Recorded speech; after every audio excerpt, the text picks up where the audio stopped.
معاذ صاحب ریاض سے، مجھے یہاں رہتے ہوئے تقریباً 14 سال ہو گئے ہیں۔ یہاں جو گوشت ہے، چکن مٹن وغیرہ زیادہ تر باہر سے آ رہا ہے۔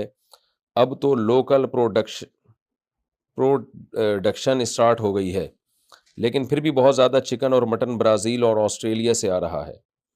سعودی گورنمنٹ کا کہنا ہے کہ ذبیحہ کے سارے معاملات ہماری ٹیمز جا کے پہلے ویریفائی کرتی ہے اور پھر اس کے بعد وہ اس پہ اسٹیمپ لگا کے دیتے ہیں۔ بہرحال اس حوالے سے کچھ لوگ ہیں یہاں پہ جن کا خیال ہے کہ یہ گوشت تھوڑا مشکوک ہے۔ آپ سے پوچھنا یہ تھا کہ اب جو رہ ہی یہاں رہا ہے، جس کی زندگی ہی اب یہیں ہے، تو وہ کیا کرے؟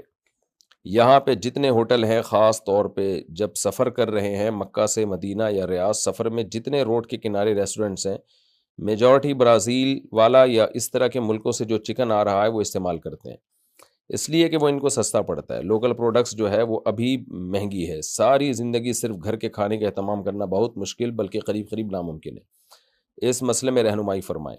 جامعۃ الرشید کا ایک ادارہ ہے حلال فاؤنڈیشن، ان کی جو تحقیق ہے سعودی عرب کے چکن کے بارے میں کہ وہ اب ذبیحہ کرنے لگے ہیں حلال، یعنی ہاتھ ہینڈ سلاٹر ہوتا ہے وہ۔ البتہ یہ جو یو اے ای وغیرہ ہے اس میں مسئلہ خراب ہوا ہے، اس میں آپ بکرے کا گوشت تو کھا سکتے ہیں، یو اے ای میں چکن سے احتیاط کریں۔ اور یہ آج کی بات بتا رہا ہوں میں، آج کیا تاریخ ہے بھائی؟ آج ہے 13 اپریل 2024 کی بات کر رہا ہوں، کیونکہ چینج ہوتا رہتا ہے سسٹم۔ تو سعودی عرب میں جو ہماری جہاں تک معلومات ہیں آج کی تاریخ میں، وہ اب اس کا اہتمام کیا جاتا ہے کہ ہاتھ کا ذبیحہ ہو۔ پھر بھی بھائی یہ کچھ پتہ نہیں ہوتا، تو آپ لوکل چکن کھایا کریں سعودی عرب کی، وہ بالکل بے غبار ہے، یا آپ مٹن یا بیف کھا لیا کریں، وہ بھی بالکل حلال ہے۔ تو مسئلے سارے چکن میں ہیں، تو اس لیے جو ہے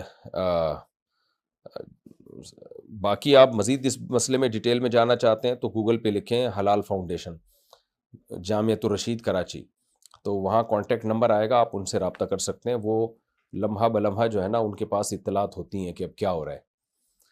باقی یہ کہ عرب ملکوں میں آپ یہ بیف اور مٹن تو آنکھ بند کر کے کھا سکتے ہیں، بالکل حلال ہوتا ہے۔ چکن میں مسائل ہوتے ہیں، حلال بھی ہوتا ہے، حرام بھی ہوتا ہے، لیکن سعودی عرب کا لوکل ذبیحہ تو بالکل بے غبار ہے، وہ بالکل حلال ہے۔